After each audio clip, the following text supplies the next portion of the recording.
योगेश कदम यांनी एका गुंडाला रिव्हॉल्वर दिला। गृहराज्यमंत्री अधिकारातून शस्त्र परवाना दिला।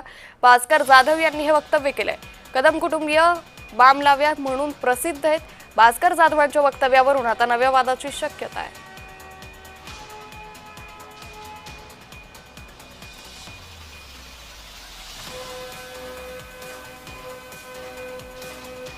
तर पुण्याच्या पोलिसांनी त्या गुंडाचं लायसन्स, रिव्हॉल्वरचं लायसन्स नाकारल्यानंतर योगेश कदमांनी गृह राज्यमंत्री म्हणून आपल्या विशेष अधिकारामध्ये त्यांना ते लायसन्स दिलं। आज आपण पाहतात की हेच कदम कुटुंबीय हे बामलावे म्हणून प्रसिद्ध झालेले आहेत। हे छमछम बारवाले म्हणजे स्वतःच्या आईच्या नावानं जो बार आहे त्या बारमध्ये बार बाला नाचवून पैसे कमवणारे हे बाप बेटे।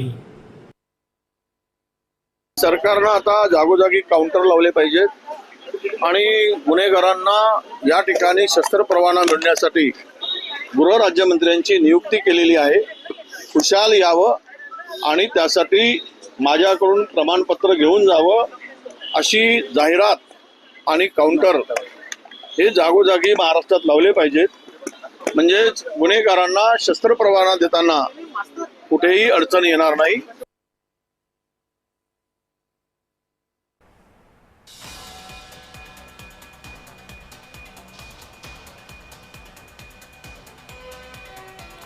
त्यामुळे गृहराज्यमंत्री योगेश कदमांवरती हा मोठा आरोप करण्यात आलाय। योगेश कदम यांनी एका गुंडाला रिव्हॉल्वर दिलं असं म्हटलेलं आहे। गृहराज्यमंत्री अधिकारातून हा शस्त्र परवाना घायवळला देण्यात आला असेही भास्कर जाधव म्हणाले।